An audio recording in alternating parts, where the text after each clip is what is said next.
hari ini yang mau aku bawakan adalah tentang dari kitab Ester, di mana kita sebagai ibu-ibu kita bisa belajar dari salah satu tokoh di Perjanjian Lama, Ester, seorang wanita yang daripadanya kita bisa banyak sekali untuk belajar. Dan biarlah Roh Kudus sendiri yang berbicara ke setiap hati kita.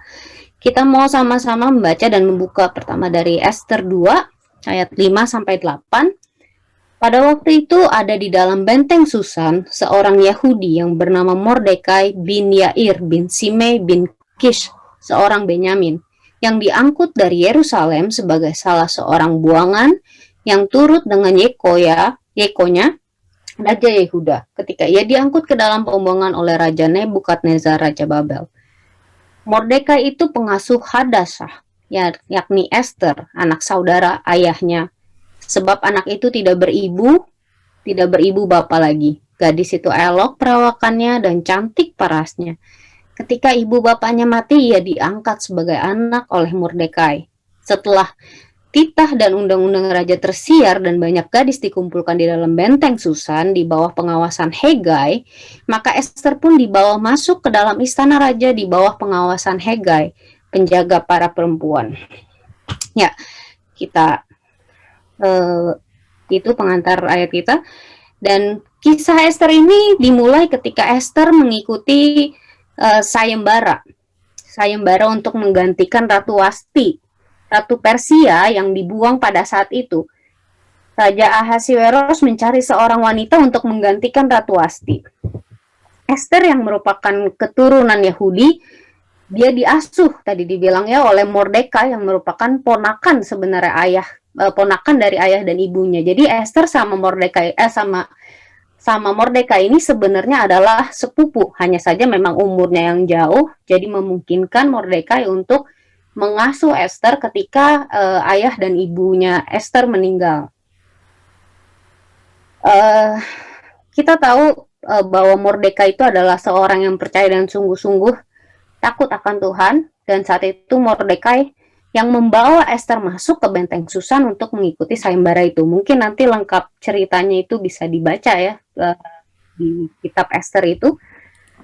Dan ya, ada beberapa poin yang saya dapat dari membaca dan merenungkan kitab Ester ini, dan hal ini yang saya mau bagikan untuk ibu-ibu sekalian. Banyak sekali sebenarnya dari tiap-tiap tokoh di kitab Ester ini yang bisa kita pelajari. Namun hari ini kita mau fokus ke tokoh Ester itu sendiri. Hal yang pertama yang bisa kita pelajari dari Ester yaitu adalah memberikan diri masuk panggilan dan mau dipakai Tuhan. Ester ini seseorang yang membiarkan dirinya masuk ke panggilan melalui seorang Mordekai. Ester membiarkan dirinya, dan kita belajar Tuhan itu memakai bukan yang bisa atau yang mampu, tapi Tuhan pakai yang mau, hati yang sepenuhnya mau dipakai oleh Tuhan. Yes. Karena kalau kita lihat Ester pun bukan seseorang yang dari berlatar belakang dengan mungkin pendidikan yang tinggi atau seorang yang punya kedudukan atau anak raja atau apa, bukan. Dia hanya seorang yatim piatu yang saat itu menjadi orang buangan yang tadinya dikuasai Raja Babel tapi kini direbut oleh Persia ya. Jadi sekarang mereka sebagai buangan di Persia gitu. Dan kita lihat lebih dalam lagi betapa Ester memberikan dirinya masuk panggilan dan benar-benar mau dipakai Tuhan.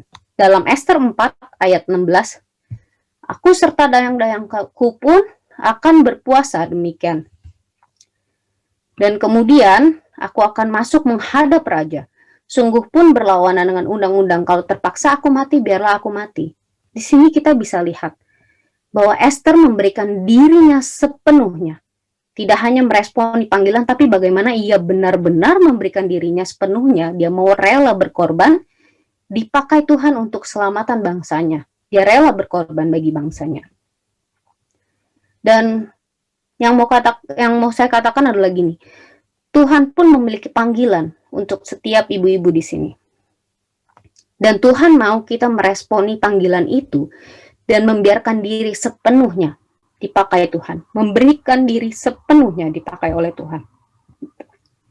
Kita bisa mengatakan dari hati kita, Tuhan, ini aku, pakailah aku. Dan tanyakan langsung kepada Tuhan, apa Tuhan yang mau Engkau untuk aku lakukan untuk Engkau. Dan saya yakini setiap dari kita itu sebenarnya memiliki panggilan yang berbeda-beda, nggak sama semuanya, karena semuanya sudah Tuhan kasih dengan talenta yang berbeda-beda. Dan itu sudah pasti Tuhan taruh di dalam hidup setiap dari kita. Poinnya adalah apakah kita mau memberikan diri kita masuk pada panggilan Tuhan dan membiarkan diri kita dipakai Tuhan. Seperti Esther ini, dia ngikutin aja gitu. Dia masuk pada panggilan Tuhan dan dia membiarkan diri dia untuk dipakai Tuhan. Dan dalam Matius 22 ayat 5, kita ketahui, tetapi orang-orang yang diundang itu tidak mengindahkannya. Ada yang pergi ke ladangnya, ada yang pergi mengurus usahanya, dan langsung loncat ke ayat yang 14. Sebab banyak yang dipanggil, tetapi sedikit yang dipilih. Kita seringkali tanpa sadar mungkin kita sebenarnya udah tahu kalau kita itu dipanggil sama Tuhan. Tapi mungkin kita berkata, Tuhan, aku masih muda, nantilah. Aku masih mau usaha dulu nih Tuhan. Atau aku mau urus keluarga aku dulu nih Tuhan. Gitu kan, aku sibuk, nanti dulu deh Tuhan, aku sibuk kerja gitu. Dan sebenarnya ayat ini berbicara langsung kepada saya gitu. Dan itu dia bilang, sebab banyak yang dipanggil tetapi sedikit yang dipilih. Sedikit yang meresponi panggilan itu dan datang menghadiri undangan itu. Karena itu berikan hati kita, berikan hidup kita. Tuhan memanggil kita. Dan biarkan diri kita sepenuhnya untuk dipakai Tuhan. Bukan berarti, saya katakan ini bukan berarti semuanya harus menjadi hamba Tuhan. Bukan. Tapi berarti, tapi justru minta kepekaan bahwa di balik setiap tugas dan tanggung jawab yang Tuhan berikan untuk kita, ada sesuatu yang Tuhan taruh. Itu ada panggilan Tuhan, ada purpose yang spesifik yang Tuhan taruh untuk setiap kita. Dan cuma Tuhan yang tahu itu. Apa sebenarnya panggilan spesifik atau pekerjaan spesifik yang Tuhan mau kita untuk lakukan. Karena apa? Karena Dia yang menciptakan kita dan Dia yang sudah mempersiapkan pekerjaan itu sebelumnya untuk kita masing-masing. Dan semua itu berbeda. Cuman Dia yang tahu. Kuncinya adalah dengan membangun hubungan yang erat dengan Tuhan untuk mengetahui panggilan spesifik apa yang sebenarnya Tuhan mau untuk kita kerjakan dalam kehidupan kita. Karena di balik tugas dan tanggung jawab atau di balik apapun yang Tuhan taruh di tangan kita, ada sesuatu, maksud yang Tuhan mau tunjukkan untuk kita berjalan sesuai dengan purpose-nya Dia. Sesuai dengan tujuannya Dia menciptakan kita. Menciptakan seorang Tante Ami, menciptakan seorang Ibu Ocha, menciptakan semua ibu-ibu di sini, Tuhan sudah punya panggilan spesifik masing-masing. Bagian kita adalah tanyakan itu kepada Tuhan. Bangun hubungan kita dengan erat dan tanyakan apa yang sebenarnya spesifik yang Tuhan mau untuk saya lakukan. Dan poin yang kedua itu yang kita bisa belajar dari Esther adalah bagaimana Esther menggantungkan dirinya pada hikmat dan kuasa Tuhan. Dalam cerita Esther ini, ketika Esther diminta Mordekai untuk berdiri bagi bangsanya, yang saat itu diancam oleh Haman, yang kita tahu bahwa Haman mau membunuh orang-orang Yahudi. Haman pada saat itu adalah orang yang diberikan kepercayaan oleh Raja Ahasiweros untuk melakukan apapun. Dan waktu itu dia berencana ingin memusnahkan semua bangsa Yahudi. Dan ketika Mordekai minta dan mengatakan bahwa, hai Esther, bangsamu ini akan dimusnahkan oleh Haman. Gitu. Aku mau engkau berbuat sesuatu. Esther menanggapinya dengan hal yang luar biasa. Kita lihat di Esther 4 ayat 16. Dia bilang gini, kumpulkanlah semua orang Yahudi yang ada di Susan untuk berdoa bagiku. Janganlah makan dan minum selama 3 hari dan 3 malam. Aku sendiri dan gadis-gadis pelayanku akan berpuasa juga. Setelah itu aku akan menghadap raja meskipun itu melanggar undang-undang. Maaf, kalau aku harus mati karena itu, biarlah aku mati. Ketika dia mendengar apa yang diminta Mordekai untuk berdiri bagi bangsanya, Esther betul-betul mengembalikan semuanya ke raja di atas segala raja. Dia tahu bahwa yang akan dia hadapi adalah dia kan harus menghadapi Raja Ahasiweros, raja yang besar. Dengan konsekuensi adalah dia dihukum mati. Gitu. Tapi dia tahu bahwa dia punya raja di atas segala raja. Justru dia masuk ke tahta tertinggi yang punya kuasa di atas segala raja. Bahkan dia sampai menghimbau semua orang Yahudi untuk berpuasa dan berdoa. Wow, ini luar biasa ya. Dia pakai hak untuk minta kekuatan supranatural yang dia tahu bisa dia dapat dengan melalui berdoa dan berpuasa kepada Tuhan. Jadi dia nggak sembarangan mengambil tindakan atau bergesa-gesa, tapi dia justru minta hikmat dan bergantung sepenuhnya kepada kuasa Tuhan. Dan kita bisa lihat di cerita selanjutnya ya, Esther mendapatkan hikmat yang begitu luar biasa. Kita lihat dari cara dia meng-approach Raja Ahasiweros, gimana cara dia ngomong ke Raja Ahasiweros. Justru dia jamu sang raja, bahkan dia pun menjamu musuhnya itu, si Haman yang akan memusnahkan bangsa Yahudi. Kalau kita lihat itu bukankah suatu strategi yang luar biasa? Justru dia bukan yang merengek-rengek kepada rajanya, tapi dia jamu musuhnya itu. Dan saya yakin itu adalah hikmat yang Esther dapati dari Tuhan. Dari dia berpuasa dan dia berdoa bersama-sama bangsa Yahudi. Gitu. Dia nggak semata-mata berpikir, oh saya akan ratu ini, saya kesayangan raja, saya akan minta aja langsung. Gitu. Tapi justru dia bermain dengan cantiknya. Karena hikmat yang Tuhan berikan. Dan kita tahu di situ ceritanya, kalau nanti ada ibu-ibu bisa baca cerita lengkapnya itu, bahwa raja itu sampai menanyakan 3 kali, apa yang kamu inginkan ratu, bahkan separuh kerajaan pun akan kuberikan. Pertanyaan pertama dilontarkan raja, tapi Esther tidak langsung menjawab. Tidak, sampai 3 kali baru dia menjawab. Dengan dia utarakan apa yang menjadi isi hatinya. Dia minta hikmat Tuhan sampai yang ketiga kali dia utarakan kerinduan hatinya, dan Tuhan betul-betul bekerja. Bahkan musuhnya pun jatuh karena strategi yang Tuhan berikan melalui hikmat yang didapati oleh Esther ini. Ini Esther membiarkan kita untuk belajar bahwa kita tuh nggak bersandar pada pengertian kita, pada mungkin posisi kita, atau jabatan kita, atau kebisaan kita, apapun itu. Esther punya jabatan sebenarnya. Esther punya kunci, dia sungguh disenangi sama raja. Tapi dia tetap mengandalkan raja di atas segala raja. Ini yang perlu kita contoh dari Esther. Dan kita pun bisa melihat dalam Amsal 3 ayat 5 bahwa percayalah kepada Tuhan dengan sepenuh hatimu dan janganlah mengandalkan pengertianmu sendiri. Ingatlah pada Tuhan dalam segala sesuatu yang kau lakukan, maka ia akan menunjukkan kepadamu cara hidup yang baik. Ingatlah segala sesuatu yang kau lakukan, maka ia akan menunjukkan kepadamu cara hidup yang baik. Janganlah menganggap dirimu lebih pandai daripada yang sebenarnya. Taatilah Tuhan dan jauhilah yang jahat. Hikmat dari Tuhan sajalah, strategi dari Tuhan sajalah yang mampu menjatuhkan musuh terbesar apapun dalam kehidupan kita. Gantungkanlah kehidupan kita, bahkan dalam pelayanan kita mungkin, dengan kebisaan-kebisaan kita, dengan mungkin hal-hal yang kita lakukan, tetap akui kedaulatan Allah. Bukan karena kuat gagah kita, bukan karena kebisaanku, tapi karena Engkau Tuhan, seorang yang melakukan semua itu melalui aku. Di situ kita bisa belajar bagaimana Esther benar-benar mengandalkan Tuhan sepenuhnya. Dan mengakui bahwa Tuhan itu punya kedaulatan paling tertinggi di dalam hidup kita. Melalui kita. Bukan karena kebisaan kita, tapi Tuhan memakai melalui kita.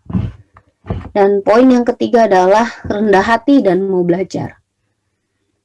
Kenapa saya bilang Esther adalah orang yang rendah hati dan mau belajar? Kita melihat dari cerita yang agak awal sedikit, cerita Esther ketika dia dipersiapkan di dalam sayembara itu untuk menghadap raja, di mana semua wanita-wanita itu dipersiapkan selama 1 tahun untuk menghadap raja. Mungkin di imajinasi saya mungkin table manner atau apa, mungkin diajarin semua ya, kayak orang kalau lagi ikut audisi apa gitu ya, di karantina ibaratnya gitu. Nah, di situ dia berada di bawah asuhan Hegai. Nah, di situ terlihat bahwa Esther adalah orang yang betul-betul mendengarkan apa yang diarahkan Hegai, yang pada waktu itu menjadi penjaga-penjaga para wanita, pengasuh-pengasuh para wanita itu ya. Selain itu pun Esther juga mendengarkan sekali Mordekai. Jadi saya melihat ada mentor-mentor dalam kehidupan Esther yang ia dengarkan. Ketahuan bahwa Esther adalah seorang yang rendah hati, yang mau mendengarkan orang lain dan mau belajar. Kenapa rendah hati dan mau belajar ini merupakan hal yang saling berkaitan?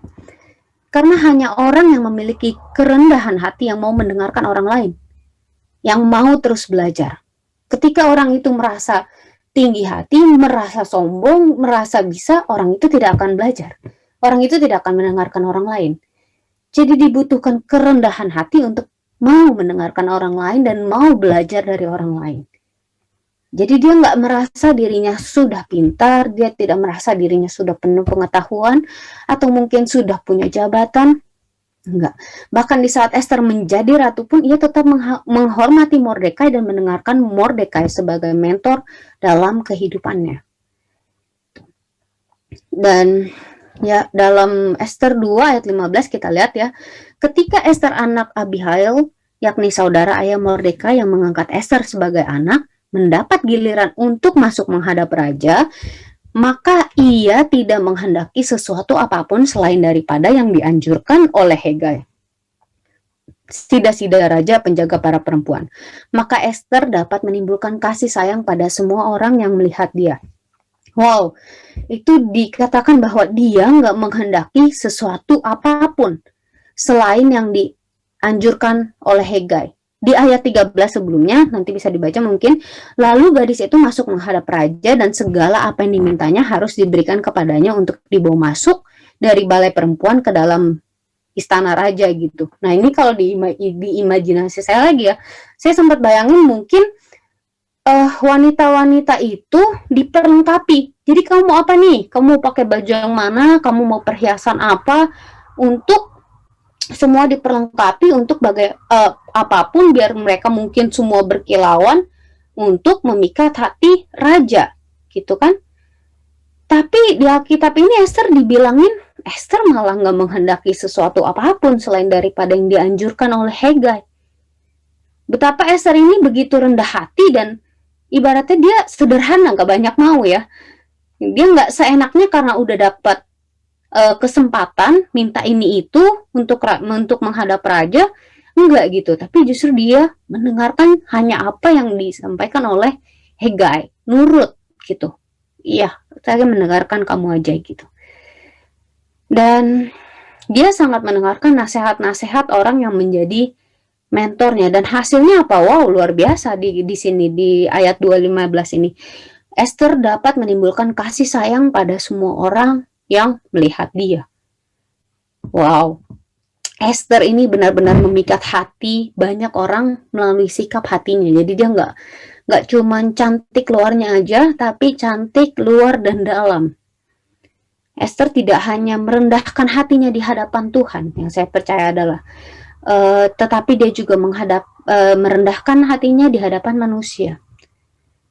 Sehingga ia mendapat hati di hadapan Tuhan dan pastinya di hadapan manusia.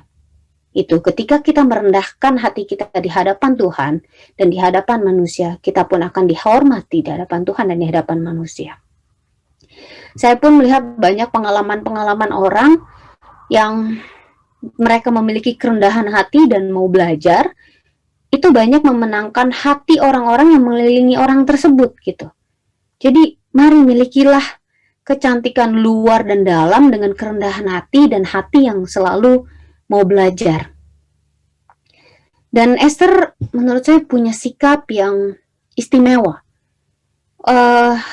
Apalagi zaman sekarang mungkin orang-orang dunia itu mencoba memikat hati dengan apa yang kelihatan di luar, sehingga berlomba-lomba menampilkan supaya dilihat orang, supaya kelihatannya seperti ini, supaya kelihatannya seperti itu gitu. Tapi Esther sikap hatinya yang istimewa justru membuat ia disayangi setiap orang yang melihatnya. Karena sikap hatinya tuh membuat dia bercahaya dengan sendirinya. Seperti Matius 5 ayat 16 ya. Dikatakan gini, demikianlah hendaknya terangmu bercahaya di depan orang, supaya mereka melihat perbuatanmu yang baik dan memuliakan Bapamu yang di sorga. Jadi perbuatan kita, sikap hati kita yang baik dan memuliakan Bapa di sorga, itu yang menyebabkan kita bersinar terang. Karena Tuhan dimuliakan melalui apa yang kita lakukan, melalui hidup kita, melalui bagaimana kita menjalani kehidupan kita. Gitu.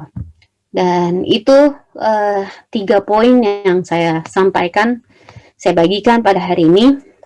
Kembali saya katakan bahwa Esther rela berkorban untuk memenuhi panggilan Tuhan dalam hidupnya. Berkorban untuk bangsanya, untuk generasinya. Pertanyaannya adalah, maukah kita menjadi Esther masa kini yang mau berkorban untuk memenuhi panggilan Tuhan dalam hidup kita, mengerjakan apa yang Tuhan mau dalam kehidupan kita? Dan dalam Esther 4 ayat 14, orang Yahudi pasti akan, ini Mordekai yang katakan ya kepada Esther, orang Yahudi pasti akan mendapat pertolongan dengan cara bagaimanapun juga sehingga mereka selamat. Tetapi kalau engkau tetap diam saja dalam keadaan seperti ini, engkau sendiri akan mati dan keluargamu dan keluarga ayahmu akan habis riwayatnya. Siapa tahu barangkali justru untuk saat-saat seperti ini engkau telah dipilih menjadi ratu. Ayat ini mengingatkan kita bahwa Tuhan bisa memanggil dan memakai siapapun. Ketika mungkin kita menolak panggilannya, Tuhan bisa pakai orang lain dan Tuhan bisa pakai siapapun. Tapi yang perlu kita ingat, ketika kita dipanggil sama Tuhan, itu adalah hak istimewa. Ketika Tuhan mau memanggil dan memakai kita. Justru bagian kita adalah kita masuk ke ruang tahta sucinya yang paling dalam dan pikat hati raja di atas segala raja. Maka kita akan dapat seluruh kerajaannya. Pikat hati Tuhan sebagaimana Esther memikat hati raja. Dia begitu mendapat perkenanan dari raja. Pikat hati raja di atas segala raja melalui sikap hati kita. Melalui hidup yang berkenan dan hidup yang menyenangkan Tuhan.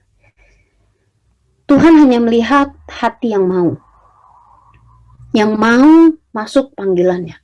Membiarkan diri dipakainya. Mengerjakan apa yang Tuhan minta di hidup kita. Dan hidup menyenangkan hatinya. Dan saya akan tutup dengan ini, hari Minggu yang kita tahu bahwa kita akan merayakan hari turunnya Pentakosta ya, hari turunnya Roh Kudus. Dan ini saya mau mengencourage, saya mau membangkitkan ibu-ibu di sini bahwa Tuhan punya panggilan untuk setiap dari kita. Dia nggak pandang umur kita. Mau kita sudah berumur, mau kita yang setengah umurnya di tengah-tengah atau yang masih muda, siapapun kita, dia nggak pandang. Dia pun nggak memandang latar belakang kita, atau dia pun nggak memandang apa kebiasaan kita, nggak, gitu. Dan ini kita baca bahwa ketika Tuhan naik ke surga, Tuhan mengatakan ini ya, tetapi kamu akan menerima kuasa kalau Roh Kudus turun ke atas kamu dan kamu akan menjadi saksiku di Yerusalem dan di seluruh Yudea dan Samaria dan sampai ke ujung bumi. Lanjut ke ayat 16-nya, Matius 16:17, tanda-tanda ini akan menyertai orang-orang yang percaya. Mereka akan mengusir setan-setan demi namaku, mereka akan berbicara dalam bahasa-bahasa yang baru bagi mereka, mereka akan memegang ular, dan sekalipun mereka minum racun maut, mereka tidak akan mendapat celaka. Mereka akan meletakkan tangannya atas orang sakit dan orang itu akan sembuh. Itu janji peneguhan Tuhan untuk kita ketika kita meresponi panggilan Dia. Dan di ayat selanjutnya, kalau kita baca selanjutnya itu Kisah Para Rasul, malaikat Tuhan tuh datang ketika Tuhan Yesus naik surga. Dia bilang, mengapa kamu berdiri melihat ke langit? Nah, di sini kita bisa cerna bahwa Tuhan memanggil kita bukan hanya untuk diam dan berdiri, tapi untuk bergerak maju, mengerjakan apa yang menjadi panggilan Tuhan dalam hidup kita. Dan jangan takut untuk maju bergerak. Dan tuh seperti ini, Tuhan janjinya berkata seperti ini. Yohanes 14 ayat 16, aku akan minta kepada Bapa dan Ia akan memberikan kepadamu seorang penolong yang lain, supaya Ia menyertai kamu selama-lamanya, yaitu Roh kebenaran. Dunia tidak dapat menerima Dia sebab dunia tidak melihat Dia dan tidak mengenal Dia, tetapi kamu mengenal Dia, sebab Ia menyertai kamu dan akan diam di dalam kamu. Dan dalam 1 Yohanes 4 ayat 4 dikatakan, kamu berasal dari Allah, anak-anakku, dan kamu telah mengalahkan nabi-nabi palsu itu, sebab roh yang ada di dalam kamu lebih besar daripada roh apapun yang ada di dalam dunia ini. Biarlah api Roh Kudus itu, semangat itu terus menyala-nyala di dalam hati ibu-ibu sekalian. Kita masuk dalam panggilan Tuhan dan kerjakan dengan sikap hati yang berkenan kepada Tuhan dan menyenangkan Tuhan.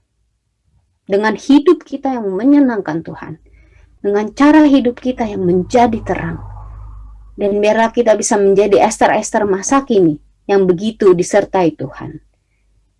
Kita masuk dalam panggilan Tuhan, kerjakan dengan sikap hati yang berkenan kepada Tuhan dan menyenangkan Tuhan, menjadi Ester-Ester masa kini yang begitu disertai Tuhan. Amin. Tuhan Yesus memberkati ibu-ibu sekalian.